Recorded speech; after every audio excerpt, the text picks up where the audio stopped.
and why your favorite 2026 QB is a bust. All that when we return.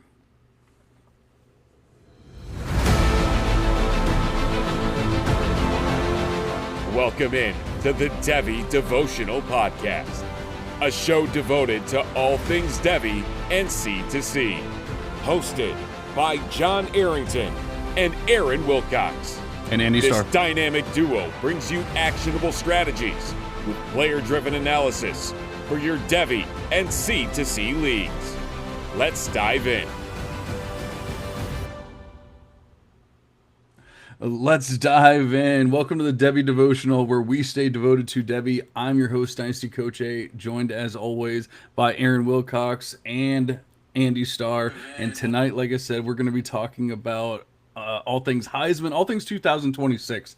I guess we're once again from last week. We're getting back into the Devy space, getting away from the rookies. We're here to talk college football again. We're starting to get schedules. We're starting to get Heisman odds and all kinds of different things. But even more importantly, I've been hearing a lot of talk about the 2026 QB class and how amazing it is. And even though Aaron and I probably touched on the 2026 class pretty recently on the Devy Devotional, I think it might be time to talk about these QBs again. But first, let's check in with the boys. Aaron, how are you doing tonight, buddy? We missed you last week.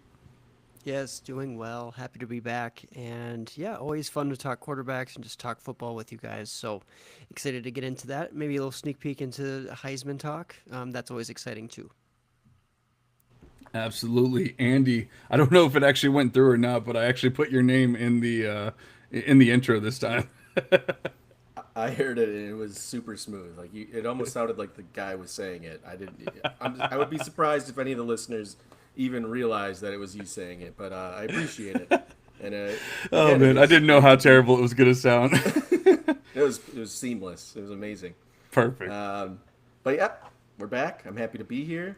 Happy to have Aaron back with us, and excited to talk quarterbacks. And you know how we love to just crap on quarterbacks here on the Devy Devotional, or back when we were at the Devy University. It's just kind of a hobby of ours at this point. But I think this year, I don't know if it's as out of control as last year, but it's certainly similar or close to that level. And it's not anybody's fault, because it's just been 2 years now where we've just had this desert of elite quarterback talent, and everyone's just sort of grasping for something, because this is a quarterback driven league and we haven't had much coming from the college ranks for what feels like forever now. And maybe that's why we're hearing it. Jeff is asking, amazing, and trust me, I've heard it, I've seen it. I've seen mocks recently. I think it was Andy that showed us a mock that had 4 or 5 QBs in it last week. It's unbelievable how these QBs get pushed up, especially this time of year. And just the more I hear about it, the more I just want to talk about it, because I just don't think that this is a special QB class. I don't even think it's a special class at all. And I've even seen a couple people, just a couple stragglers here and there, nothing too crazy, talking about how amazing the class is overall. And I'm looking around, looking at my ranks and going, where? So we gotta figure all this out. But more importantly, we gotta dive into, or we'll get into that here in a little bit. But first, Andy actually has a fun little game for us. Trying to have a little more fun. Play some games here for you guys. And Andy wants to stump us here, and I think he probably will, because I have a feeling that these Heisman odds that we're going to be diving into, trying to figure out, Aaron and I here. I have a feeling it's going to be more difficult than people might lead on. Yeah, you kind of have to put yourself in that mindset of these people who are making those mock drafts, because that's kind of where these odds maybe are coming from, or the mock drafts are coming from the odds. I don't know, chicken or the egg, which one came first. But so essentially the format's going to be the top 10 Heisman odds, and this is per FanDuel Sportsbook. You guys are going to have to name all 10. You'll have 3 strikes, and at any point in time, you can reach out for a hint, and you'll have 3 of those. There's actually 11 too, because the guys in 10th place are tied, but I'm only going to make you name top 10. So if you do name the second guy who's tied for 10th, it'll just be nothing, no strike. We'll move on. So whenever you guys are ready, you can go ahead and take it away, and All right, so I will let you know where you're at and where they fall in the rankings if you do get one right. all right, so Aaron, we are working together on this one. Let's talk it through. I mean, obviously, you want to go ahead and just get the easy ones out of the way, or you want to save those? Yeah, no, I do think it makes sense to get some of these easy ones out of the way. You and, well, everybody on this podcast loves Arch Manning. Do you feel as though he will be in the top 10 there, John? I think he has to be. If he's not, then I'm just let's go and shut down the pod at that point. All right, let's put that one on the board. All right, so locking in Arch Manning, and you guys are correct. He is number one overall per FanDuel Sports at plus 700. So you're getting Thank God. 7 to Okay, 1 so- odds on Arch. They got one right. We'll give them that one. I'm a little scared Yes. now. All right, so I feel like Lenore Sellers is too hot of a name for him not to be on this list, right, Aaron? Yeah, I think that Lenora Sellers, quarterback, South Carolina, I think he belongs. He's very well. He's coming off a very hot second half to the year. Yes, let's put him down. You get number 9 at Lenora Sellers. At Oh wow, plus that's lower than I thought it 2200. was going to be. That's actually a little scary. The top 10 though. Yes. Okay. Definitely thought he was going to be higher. All right, Aaron. Why don't you give us one?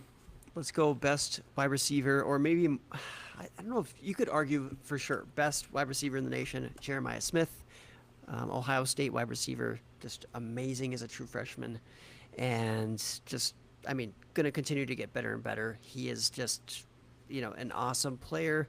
It seems as though he should be in the top 10 in voting, especially with maybe a down year quarterback wise.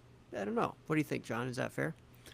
Yeah, honestly, I was only thinking about quarterbacks, and then you threw me for a loop, but it makes 100% sense. So yeah, let's go with Jeremiah Smith here. Jeremiah Smith is number 5. He's tied for 4th actually, but plus 1300 there. Plus 1,300. That might actually be a good bet. We'll have to revisit the actual odds at some point and figure out what we're actually betting on here. But I like that one.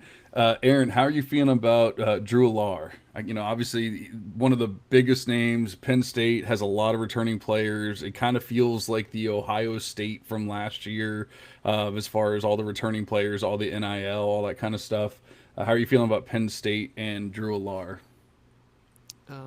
Do any of you know where Will Howard ended up with?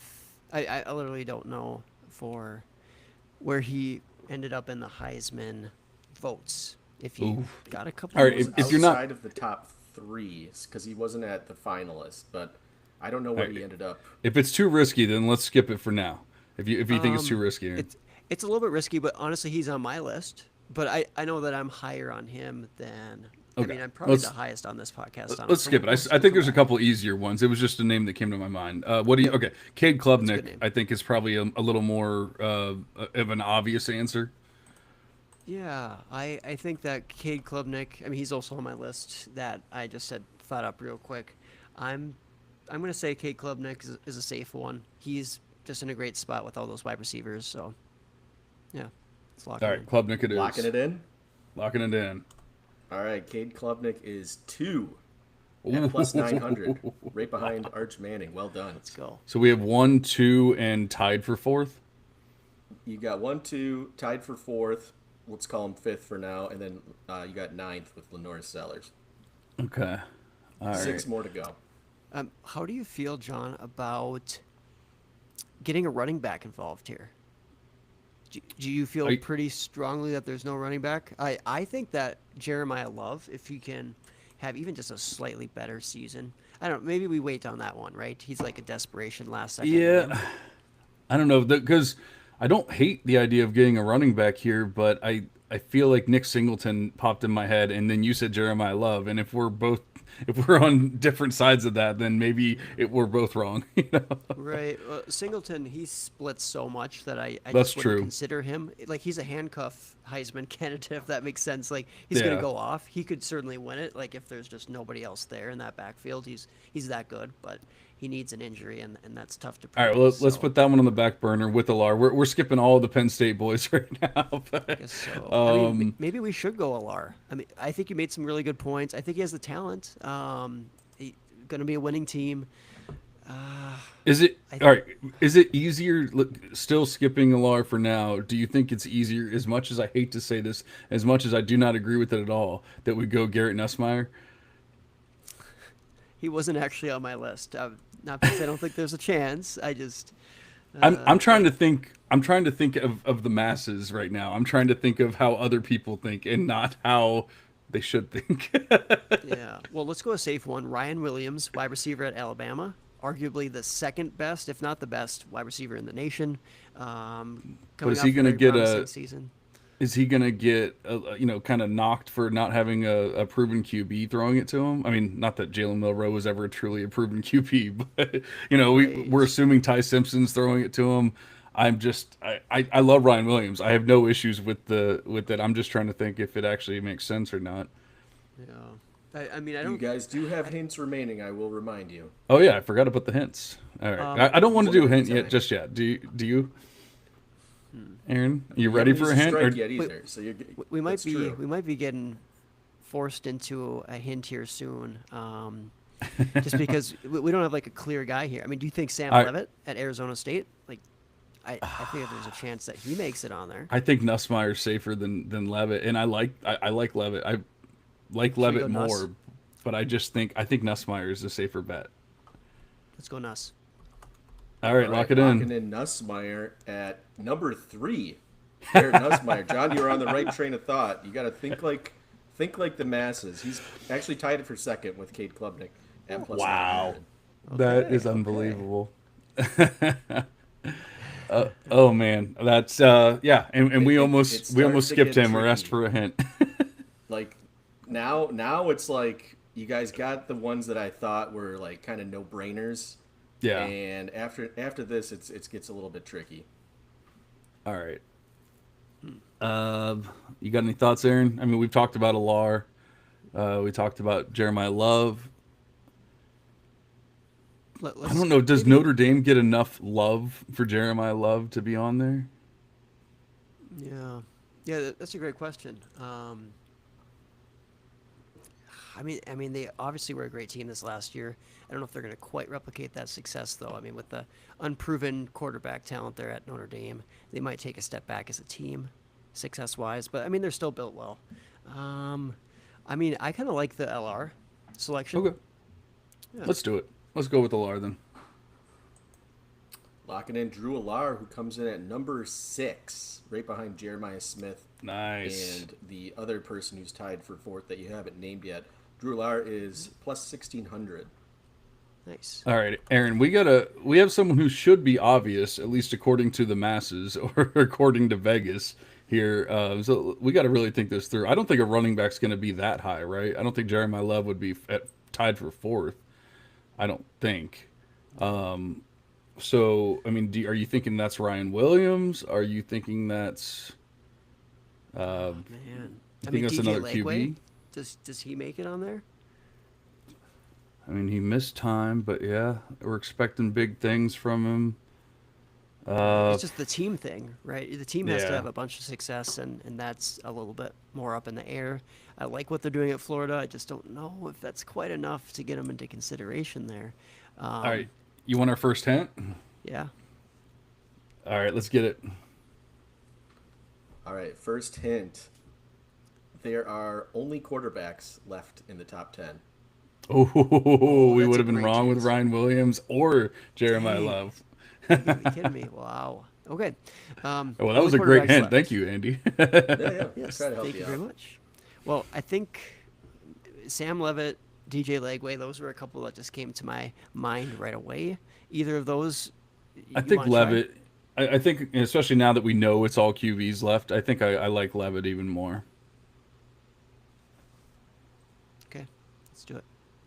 Lock it Locking in. in Sam Levitt, and that is going to be your first strike, I am sorry to say. Oh. Levitt is tied for 12th at Ouch. plus Close. 3,300.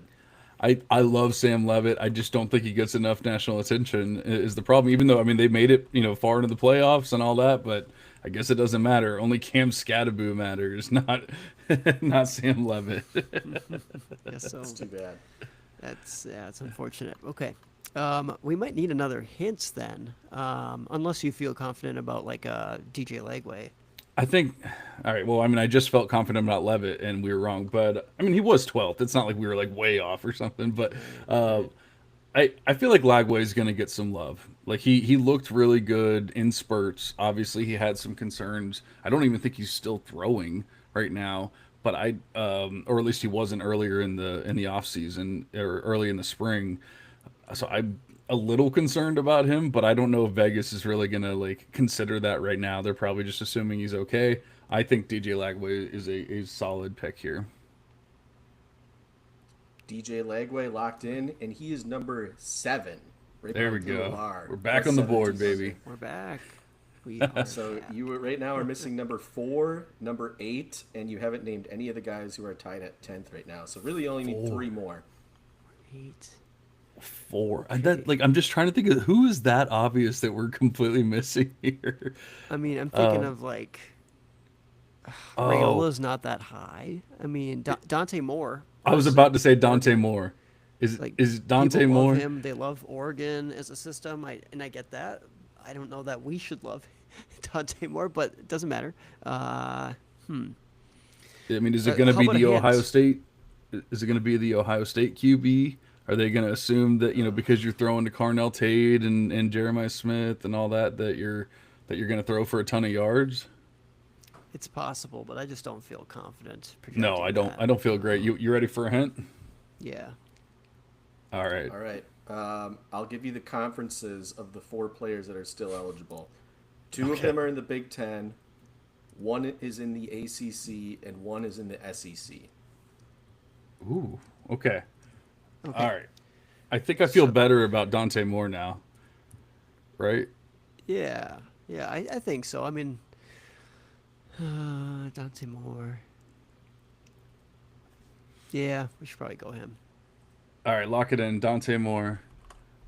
Dante Moore is number 8, surprisingly, and Ooh. like Yeah. beyond my belief, honestly. Like if Sam Levitt's not in there, but they put Dante Moore there, I know. I think it goes back to what Aaron was saying with like team success. But he's number 8 at plus 1,800. Okay. We still don't have four, correct? Still missing 4, and either one of the 10s will get you out of here alive, with only 1 strike, by the way. Not bad. Yeah, we're doing Not pretty not too good. bad. Yeah. I Yeah. mean, do we want to waste another hint? I mean, it's not really a Or waste because they've been helpful, but not yet, because I. Why don't we try to get the SEC one out of the way? Like I feel like that one should be somewhat obvious. There's not. It's is not it gonna be John Mateer? Vanderbilt, right? Like it's. Is it John Mateer? They go into Oklahoma? I don't think so.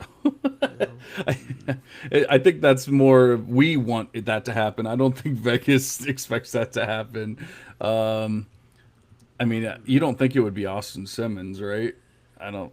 I don't think. I think that there's a chance, but he just doesn't get that much hype. He should get more hype. That is for sure. Austin Simmons is very deserving of hype in the SEC, but I don't think he's our guy here.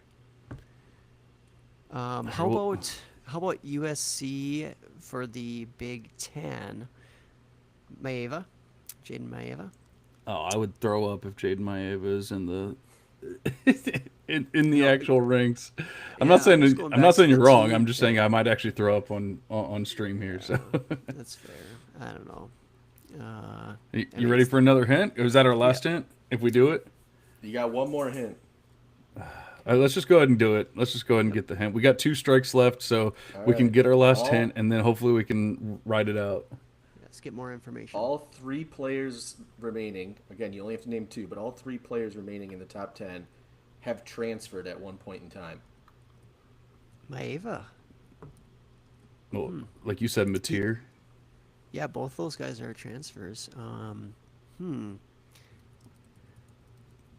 trying to think of. I feel a lot better about Mateer than I do about Maeva. Yeah, But I mean, I I also actually understand that like USC Maeva. gets. I mean, I don't I love him, understand that but USC is going to get more love than probably Oklahoma will, but I don't know. I just feel so much better about Mateer as an actual player. right.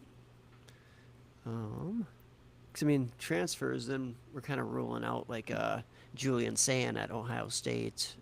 We're kind of ruling out like a Josh Hoover at TCU or Damon Williams at Washington, or like those guys who have been Yeah. at the same program.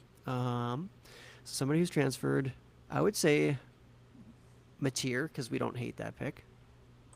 All right, let's do it. Mateer comes in tied at 10th, plus 2,500. So you did nail Really? one of the two at 10. You're still missing number 4. That's insane to me. I don't.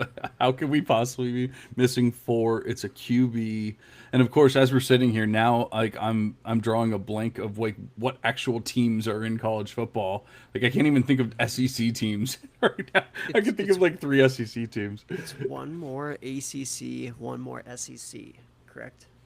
All right, it's Correct. not going to be Carson Beck, right? Oh, I mean, you said, throw up in your mouth from Maeva. I'm like, truly, like, oh, gross. Well, I'm not. Yeah, and once Beck. again, this is not me agreeing. I'm just trying to think Yeah. of think like the masses. I mean, they just Right, saw he's Cam transferred. Ward. He transferred. They just saw Cam Ward do it. Like take a step forward at Miami. Are we expecting the same thing? Didn't somebody just go to Syracuse? Yeah. What's his name? You like him, Angeli? Is it? Steve Steve Angeli. Angeli. Oh, yeah, he's not going to be from on Notre there. Dame. No. No, he's not gonna be on Yeah, there. I think it's a fair guess to just say, maybe Beck gets some love. People are not really paying as much attention to that really poor season last I mean, season if for some reason. I don't Nussmeier know. was at 2, then I think Beck can get on the list, right? Let's do Carson Beck. Carson got- Beck is also tied for 10th. So you haven't finished it, but you don't get a strike here. All right. Well, I mean, we got to get 4, so we can't stop now. That's Man. ACC, right? This so one SEC. It's not Castellanos, right? Or Castellanos? No, that's ACC. If Oh, it you is said an we have SEC. We just did ACC. Never mind. Okay. Yeah. Well, hold on. I'll reiterate my clue when I gave it. I said there was 2 Big Ten, 1 SEC, which was John Mateer, Oh, that's 1 right. ACC, which was Carson Beck. So we have a Big Ten. So I I'm mean, does helping that you back guys to out here. You Maeva? got Big Ten. Oh, left. yeah. Thanks for not making us stumble over our Yeah. own mistake, right? We were thinking it too, overthinking it here. Yeah. Okay, so I mean, back to Maeva, or we got one to burn, like I guess to burn. Otherwise, Damon Williams at Washington. No, I mean, I- he's more of like my Heisman dark horse kind of guy that I was going to Yeah. mention, but I don't know Well, if he's getting. we have one to burn, so why don't we just go ahead and use Maeva, and at least we can get it out of the way and know. Yeah. Okay. So you're burning Maeva? Yep. Well, Because it is a burn. That's a strike. yeah. All right. And I'm They trying actually to got that find one him right. on the list here, and I don't think that he even cracks. He's not. They haven't even put odds out on Jaden Maeva. All right. What are we missing here, Aaron? Who are we missing? Number 4. Like, there's probably listeners screaming at them at their radio right now. Like, you guys are idiots. How are you, Devy analysts? Yeah. Right. Are we just? It might be. I mean, It might be my fault. It might be my fault. It's not, but I think you guys interpreted one of my hints, and never mind. I'm not going to say anymore. Just go ahead and keep on. You got one more strike, Okay. and we'll go from there. I'm just trying to think Big Ten, like Nebraska, like we can't pick Rayola because he has never transferred. No. And though I was tempted to, and like I'm not picking anybody from Iowa or It's got to be Julian Sayin. He transferred But- from Alabama. oh, it's a technicality. Yeah, let's Yep. go. All right, it's Julian Got it. Saying. I told you it's got to be big. Number It's got to 4. be Ohio State. I was worried because Aaron's like, well, it can't be Julian Sayin because he's been in Ohio State the whole time. It is a bit of a technicality. He did originally enroll at Alabama and then entered the transfer portal when Saban retired, and he transferred to Ohio State following whatever the offensive coordinator went up there. I can't remember. Yeah. But yes, Vegas just That helmet is- scouting like hell, like crazy. I mean, the at other 4, name that you come on. guys, the other name that you guys mentioned bounced around for the SEC. Austin Simmons. he was right there too at number 12, tied with Sam Levitt. Ooh, So he is getting some not love. a I like that. not a I like bad that. shout there. But everybody else, I think you. The one guy that I thought you might get hung up on in the Big Ten was Fernando Mendoza for Indiana, but that name never popped up.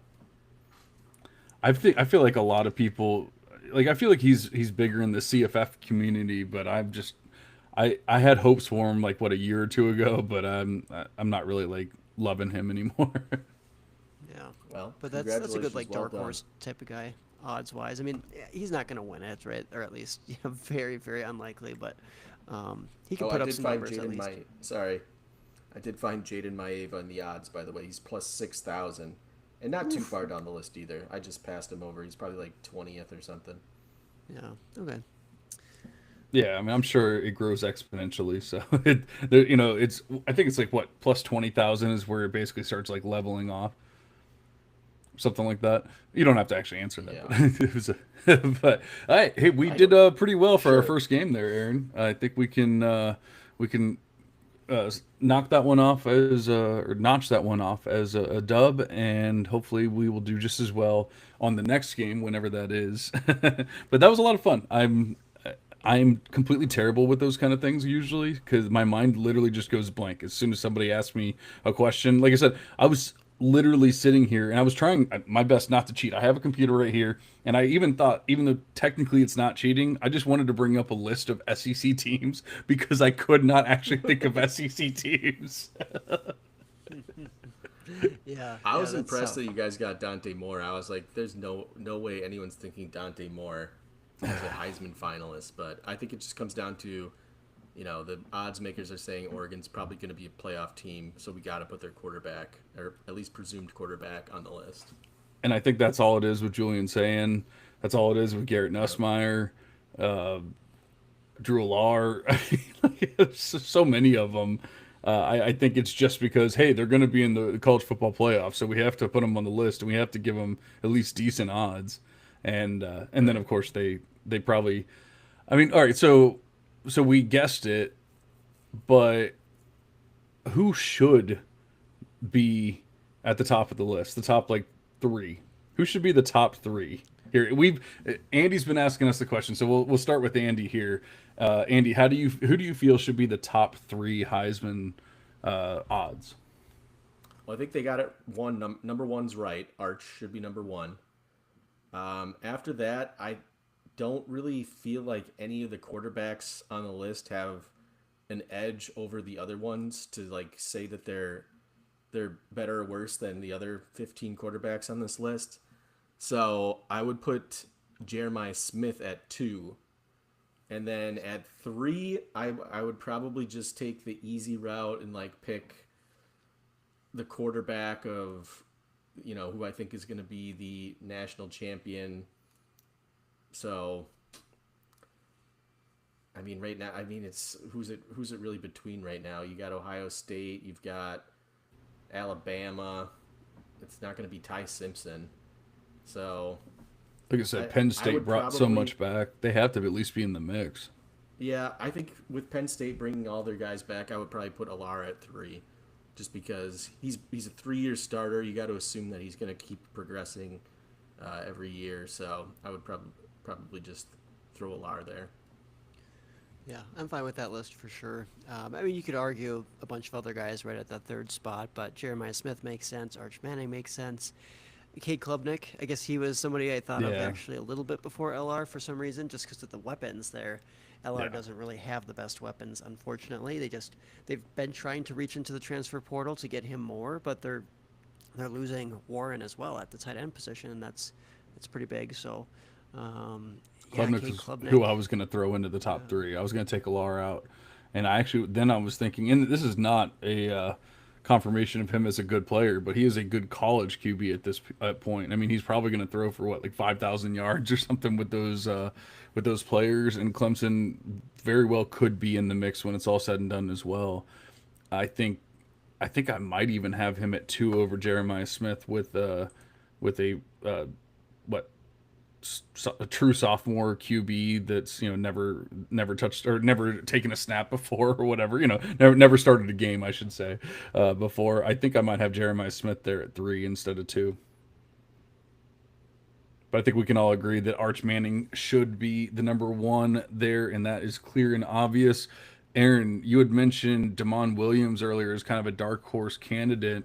How are you feeling about that? Like, why are you thinking him? And I mean, do you think there's a legitimate case for people to bet, if assuming there's like legit odds there?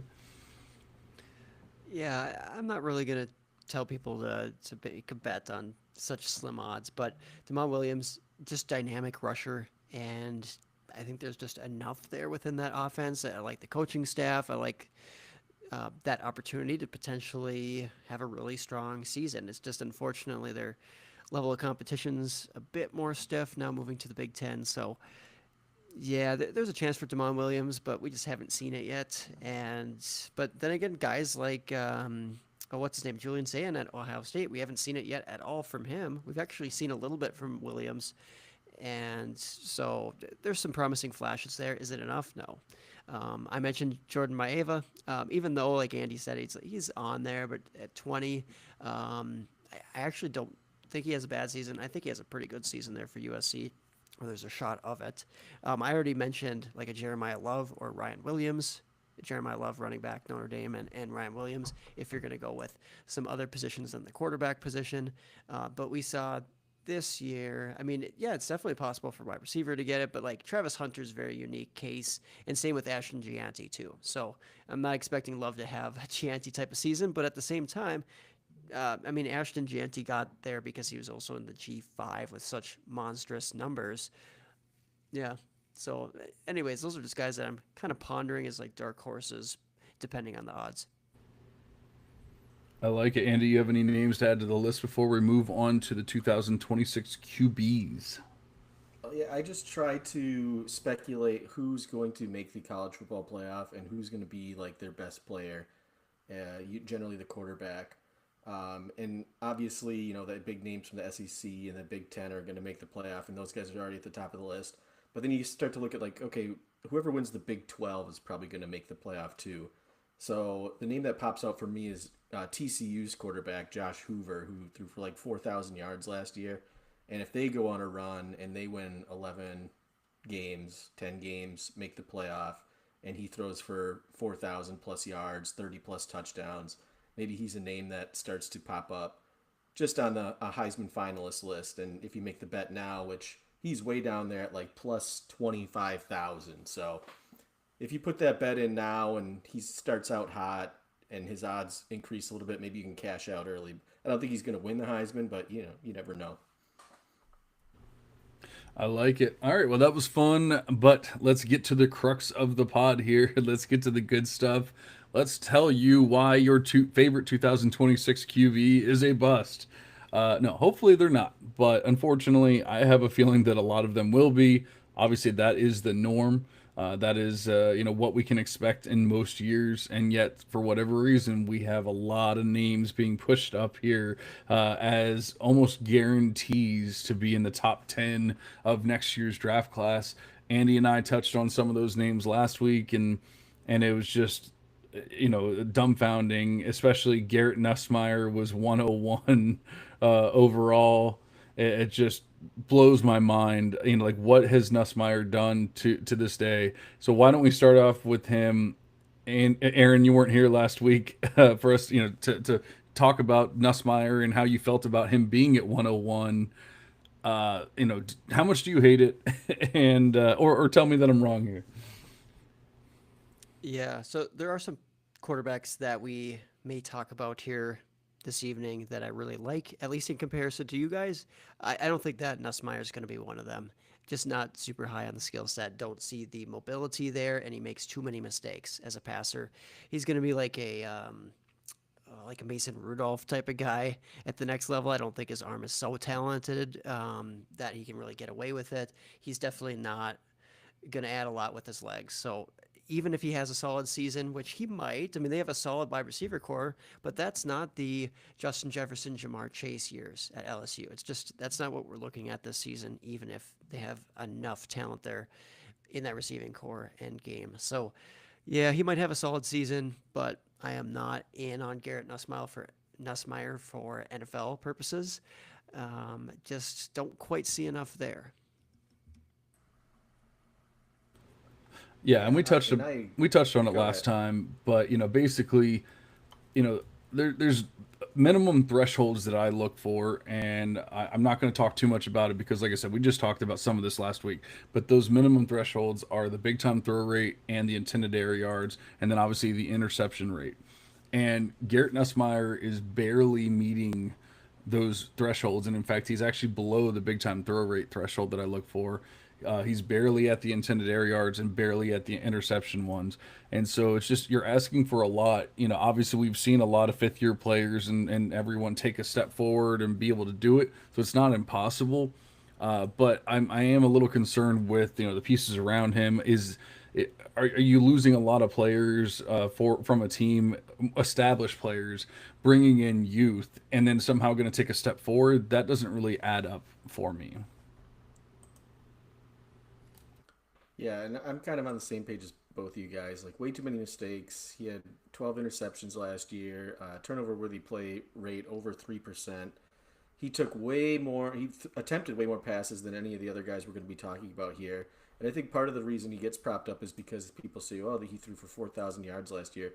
And it's because LSU's playing behind a lot of the time. And, he did have some heroic moments, but, he made some mistakes, as we saw with the interceptions and the turnover worthy play rates. And then the yards per attempt is below 8. If you're attempting, what did he attempt? 525 passes last year. Your A dot's under 10 yards, completion percentage under 65%.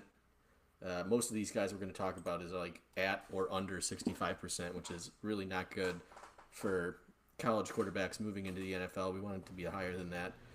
And, it's not to say any of these guys can't get there this year, but where it stands right now, nobody is there. So I get where they're coming from. You see a QBR of 80, you see 4,000 passing yards in a season for a college quarterback. It's exciting, but Nussmeier still has a lot of work to do to be an NFL ready quarterback.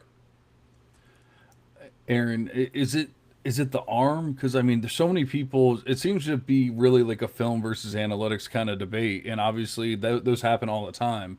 But it really does, and we could even lump Drew Alara into this one as well, where it's just like neither one of them have truly put up the numbers that we're looking for here.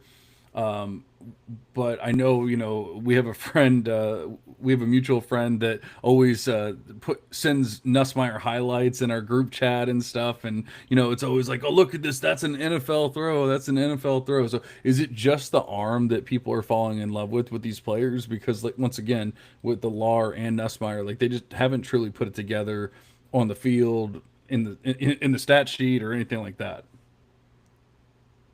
Yeah, a lot of it has to do with, yeah, the arm, and people think he's good within the pocket.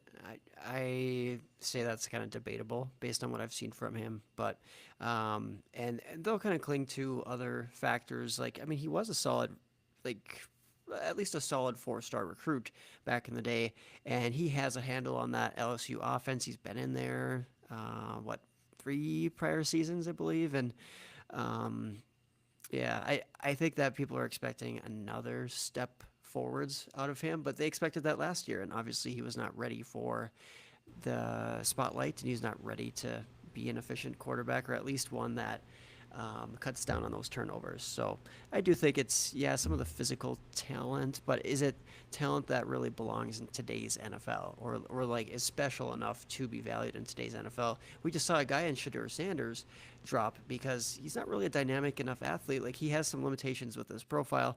Again, it's not only because of talent that Sanders dropped. That's a whole nother conversation. There's other factors, but he was not special enough as a quarterback talent to be worth taking highly. And I think that Nussmeier is going to be pushed down a little bit because of some of the limitations with his skill set. Yeah, and then I wonder if, like you said, losing Tyler Warren, not really bringing in much as far as pass catchers and everything. Is Drew Alar really going to be able to take a step forward this year? And if he doesn't, can teams really go? Oh, we're going to give this guy a top 10, or top 10 draft capital. I'm obviously we've seen teams do stupider things, so I won't put it past them. But actually thinking realistically, does it make sense? I don't really think it does. There with the LAR, I mean, but do you think there's some chance finally in year 4 he puts it all together and finally actually takes a step forward that a lot of people have been begging for so long? To be clear, too, I was referencing Nussmeier there, and then with Drew Alar, I I really think that there's just something there. I think there's more athleticism to unlock with Alar's game. Ultimately, I think he has all the arm talent that you need.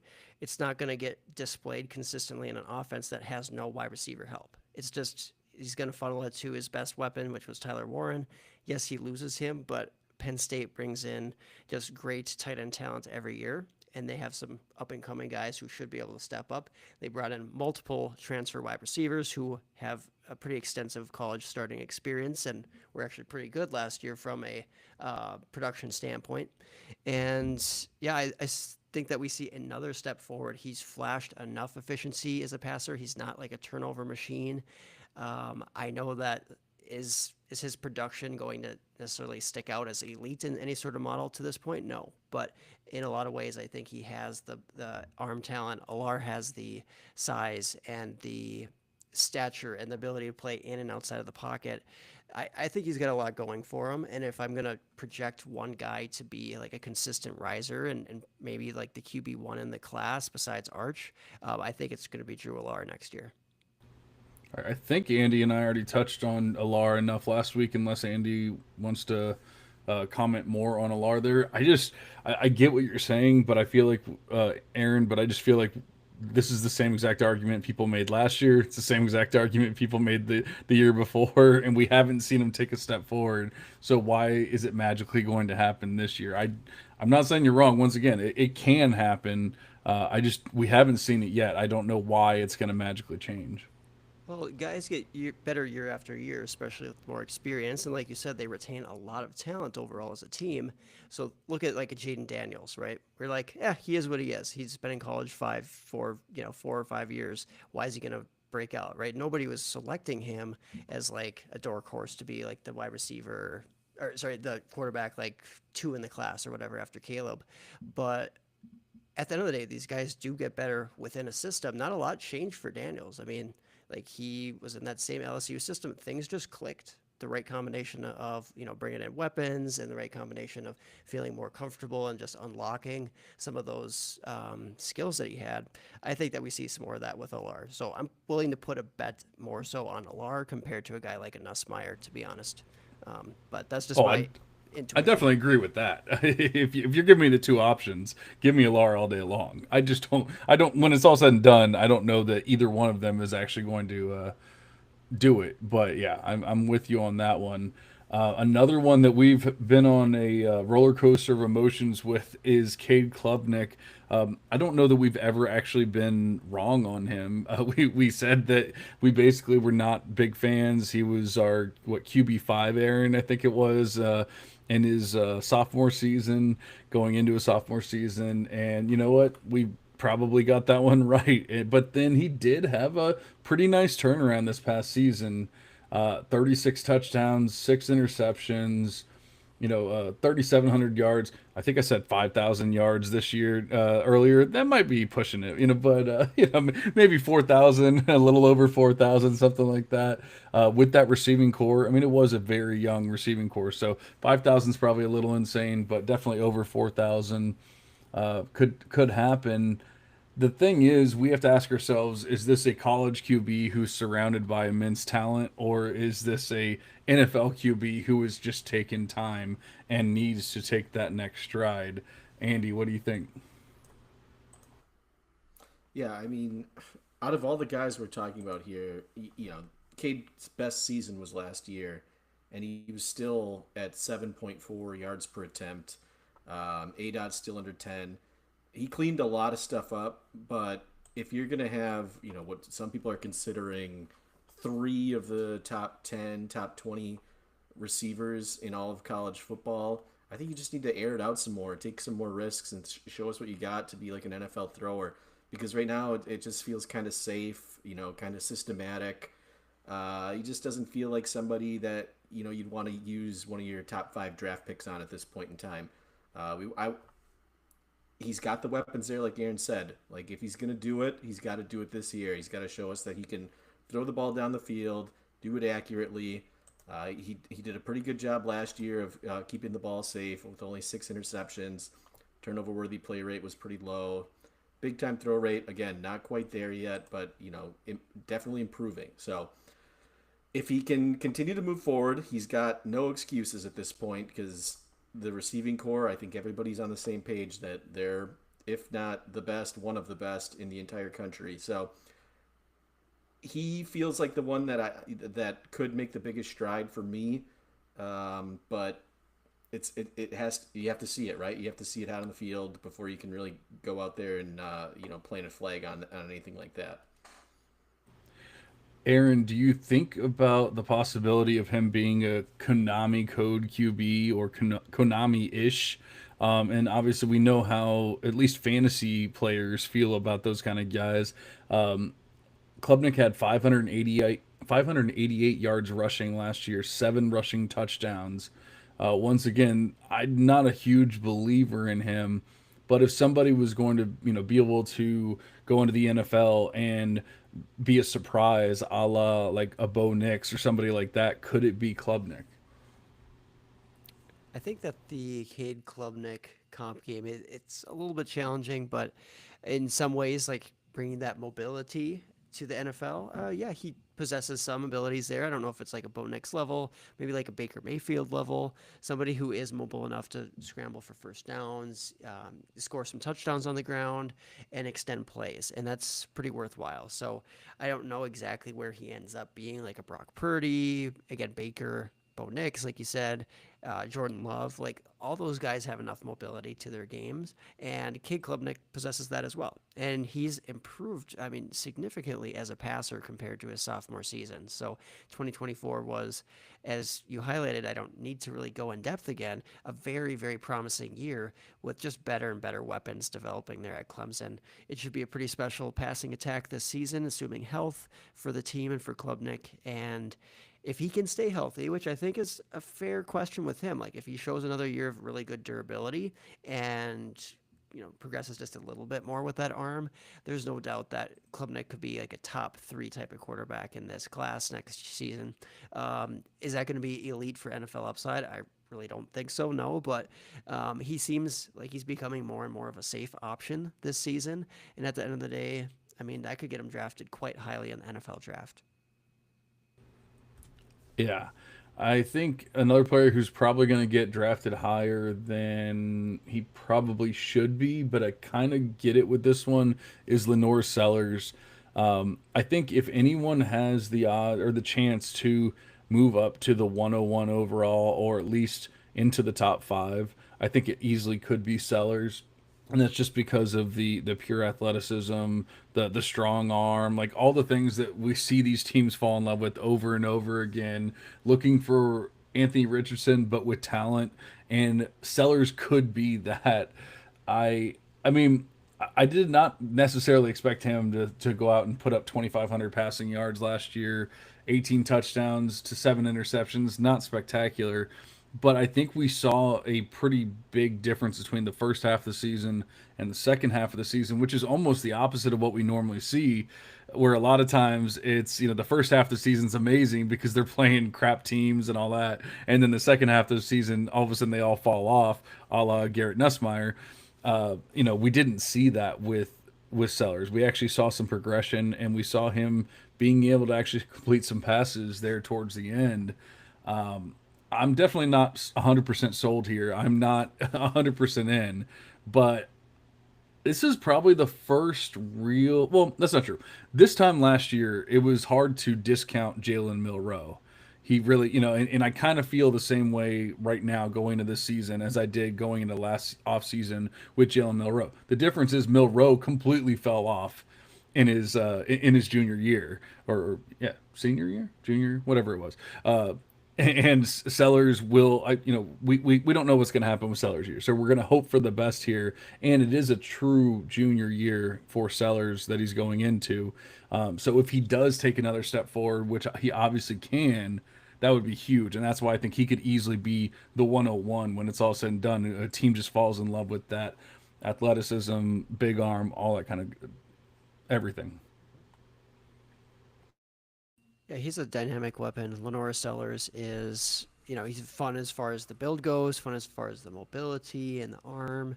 And, there's some things to be really excited about analytically with his profile as well, like his yards per attempt. Yeah, very, very solid as far as the career average. That's the best out of Levitt, Nussmeyer, Alar, Klubnik.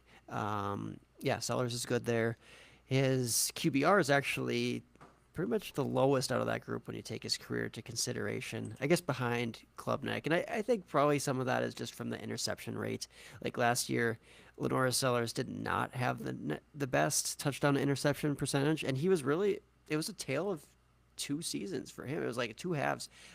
Significantly average, I would say, for the first half of the year. And then Lenora Sellers really started to click and figure things out. So, what version are you getting out of Lenora Sellers is a huge thing if he's going to be a player that is really hot and cold, or if what we saw down the stretch, like he finally started to figure it out for good. If that's going to be the guy who stays, like John said, that could be the quarterback one in the class when it's all said and done. Yeah, and I'll just add to that. I, I get what you guys are saying. Like the athleticism is there, but for me, it's all about passing. Like he's got to clean it up. Yeah, you mentioned he had a few good games at the end of the year. Missouri was really the one that I think was his best game. I don't really give too much credit to the Wofford performance. I don't think he played too well in the bowl game against Illinois, and then his game against Clemson was great because he ran for 160 yards, but as a thrower, it was not great. So he's got to clean up throwing the ball because at the end of the day, if you're going to be a quarterback, you have to throw the ball in the NFL. And for me, he's not there yet. Like the yards per attempt, yes, they're the highest out of the guys we're going to talk about today, but he's still under 9. Like we want to, Yeah. ideally, I feel like we want to be at 10 for these guys to be first round draft picks. And again, yes, his adjusted completion percentage is probably the best out of these guys. But the turnover-worthy throw rate is still almost at 5% from last year. So he's got so much to clean up as a passer for me to really get anywhere close to on board with him right now. I'd feel a little bit more comfortable. I do think the ceiling's there, but he's got so much more work to do than everybody else. And we're just going to see it this year before at least I jump on board. Yeah, and I'm actually looking at the season right now. I'm looking at PFF, and the turnover worthy plays didn't really go away, even though he did have a much better second half of the season. His PFF passing grade for the first 5 weeks was 69.6, 54.9, 51.7, 47.5, and 60.6. But then he had a 78.7, 79.8, 81.4, 57.5 against Clemson. Not great. And then I can't read the last one. I think it's like 77 or something like that. So, I mean, the second half of the season, the passing grade went skyrocket through the roof. Unfortunately, the turnover worthy plays did stick around. So, definitely not 100% sold on them. I definitely see the upside there. And for once, I actually feel like it could happen where I don't always see the step forward with these guys.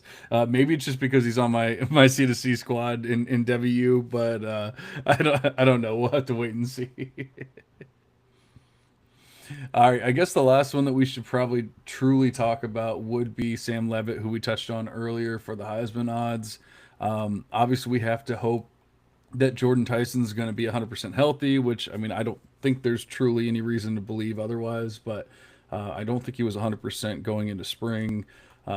If it's not if Tyson's not there, I think we can go ahead and just say that Levitt's probably not going to happen, or Tyson's not 100% healthy. But I mean, and honestly, Levitt, it's tough with Levitt. He has a 3.8% big time throw rate over the last 2 seasons. Obviously, that got better this past year, but I like to look at more than just one season. I don't just want to look at 1 year of a career. The intended air yards are good, and in fact, it's one of the better ones in this class. PPR points per touch are good. Like everything about Levitt is getting better, but like I said, I feel like a lot of it has to do with Jordan Tyson ascending, and not necessarily as much with Levitt. So I do like him. I love him as a C2C QB. I don't know that I can like truly get on board with Levitt being this like stud that's going to be a first round NFL pick just yet, unless he really does take a step forward. Yeah, I was a little Yeah, bit I'm there. underwhelmed with his completion percentage from this last season, or just in his career in general. But um, yeah, at the end of the day, Sam Levitt, he brings that mobility that is kind of interesting as a rusher for sure. That physicality, at least, or willingness to be a tough runner. And yeah, I would say the biggest thing is, like John said, is it just reliant on a really good wide receiver elevating him, or is he actually that great of a passer? I think we'll find out this year. Though at this end of the day, he's going to have Tyson back presumably, and that should really elevate him. So yeah, Levitt is one of those guys where he's probably the lowest for me of the guys that we've talked about. By no means does that mean I dislike him. Actually, actually no, because we talked about Nussmeyer. I have him actually very much higher than Nussmeyer. But of the other guys, I like LR more. I like Lenora Sellers more. I guess we haven't really talked about Arch Manning. Obviously, he's just we talk about him so much that we haven't even needed to talk about him in this class. But yeah, Drew, Sam Levitt, very solid quarterback. Do you have anything else for us there, Andy? No, not really. Yeah, I think if you're gonna say anything really positive about Sam Levitt, is he's by far and away like the safest with the ball out of all the guys we're talking about. He doesn't make bad throws. He did have 6 interceptions, but I don't think all of them were his fault. It's just he really stepped up a lot towards the back half of the season, and it kind of coincided with what Jordan Tyson was doing as well. So I do think their fates are sort of tied in a way. So they do maybe need each other, or at least Levitt needs Tyson to come back and be healthy. But I mean, really, if you look at all the 5 guys we just talked about, it's almost like they're all looking. It's like the Spider-Man meme. They're all like a dot 9.5 yards, all like 8 yards per attempt, all like 65% completion percentage. They're and then there's like a little bit of nuance between all of them, and like some of them have rushing upside, some of them turn the ball over a little bit more than the others, but it, it's it's just a matter of which one takes a step forward, or maybe none of them do. But you got to think that at least one of these guys does move forward, and does make that jump to being a first round pick. It's just it's kind of a crapshoot, and to figure out which one. I do feel like I'd like Sam Levitt just because of that safety with the ball. I don't that there's some something to like about that. His QBR is right around 80, so if you're protecting the ball, you're doing good things for your team. And uh, like I said, everything's about the same as far as whether or not they're pushing the ball downfield, making completions, that sort of thing. So I'll take Sam Levitt there, especially if Jordan Tyson's back. And then if I had to pick the two that I like, I think it'd be between him and Klubnik for me out of these guys. But I'm right there with you with Alar too. I think he's on the cusp of something as well. It's just a matter of just putting those things together. I'm not gonna lie. I actually do feel a little bit better about the QB class since we talked it through. So it's not the sky's not falling. It's not as terrible as maybe I was led to believe before the pod started. But I think the big takeaway here is just get rid of Nussmeyer. Get Nussmeyer out of your rankings. Get him out of your Heisman ranks, get him out of your Devy ranks, get him out of all like in maybe C to C, maybe you can have him there, but he's going too high. So just get him out of your C to C ranks. Just I don't understand it. He's really bad. Actually, I was just looking at his looking through his season. His A dot in the last like handful of games was 6.1, 7.9, 8.7, 8.3, and 9.1. He was literally dinking and dunking his way, and somehow, some way in those games, he still had three turnover worthy plays, three turnover worthy plays, two. He's throwing his 6 yards down the field and he's still turning the ball over at a substantial clip. Like, this is not an NFL quarterback. Um, I think that is just the easiest one. Everyone else, I'm pretty much willing to say they have a legitimate shot to take a step forward, but we need to see it. And so, yes, it could be an amazing QB class. Are we there yet? Absolutely not. And in fact, I would say we probably have to bet against it. I think we'll have two or three when it's all said and done, but I don't even know that we can truly guarantee which of those it'll be. And it's getting more and more likely that Arch Manning will not be in the class when it's all said and done, which is why we did not talk about him today. Obviously, if he is in the class, that's a clear 101. We don't ever have to question that, but they've made it pretty clear that they want him to play as much as possible. And at the very least, that's the narrative that's going around right now. So we're going to stick with that one. But just to caveat it, he would clearly be all of our 101s if he was in this draft class. But Aaron, you got any words of wisdom for us before we get out of here? No, I don't. And that's why it's always good to talk over these things. Like you mentioned, there's some skepticism coming into this conversation about, the quarterback class. I like it a fair amount. I'm not going to say that I love this class by any means. I love it a lot more, especially if Arch is in it somehow. And there are some other names here that we'll potentially talk about as whether it's sleepers, buys, whatever the case is going forward, because there's some other quarterback names that I think are at least interesting in this landscape, even if they're a long shot to be like early draft picks, but they're viable, especially in a C to C format. Absolutely. Well, we have a lot of time to touch on this class and everything else. Obviously, we're back in our Devy streets, so we're going to be talking about all things college football, all things Devy. Andy, I think you started giving us week 0 and week 1 schedules earlier today, and we actually have some decent games in week 1 at the very least. So, stuff to get excited about, stuff that we can actually start talking about real college football happenings and things like that coming up here pretty soon. Yeah. Oh, absolutely. Sorry. Uh, Andy yes. Andy got so excited he started playing college football on his phone. I was going to Twitter and I got my volume on. Yes, but no, you're right. I was trying to check the schedule. I think it was Iowa State and somebody else week 0, and it's two ranked teams, so something to be pumped about. But Well, real yeah, quick, but getting out of here, but LSU and yeah. I cannot remember who they play. Was it Penn State? Or it was like a very well ranked team, and so I mean we could I would have the check, Garrett Nussmeyer answer but if I very look at my quickly. phone, it's gonna scream at us because some videos on Twitter right now just auto played. So I'm not, I can pull up the schedule if you want, but yes, It's LSU is going to LSU be hurting at early. Clemson, right? That's Oh, it was Clemson. Clemson. Yes, August so 30th game. that is a Yeah, premier week 1 matchup.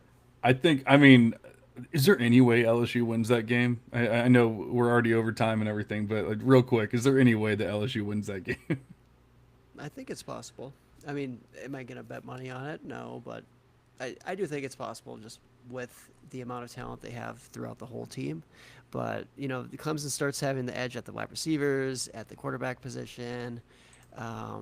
But then you could argue some other positions. Okay, maybe a little You got to closer assume for sure. defense too, right? Um, yeah, yeah. I mean, you could make that argument. I'm not up to date with how LSU's defense is going to look this season. I mean, they always have a lot of talent there. Whether they perform up to expectations is a much different Sure. discussion. Andy, what do you think? You think LSU has a shot? So I'm just trying to pull up the schedule. I think this is at Clemson, if I'm not mistaken. It's not like a Oh, neutral site game. And if that's the case, I would definitely take Clemson if I'm just, picking a winner. Um, I don't know what the line on a game like that would be, but I feel like LSU really transitional year.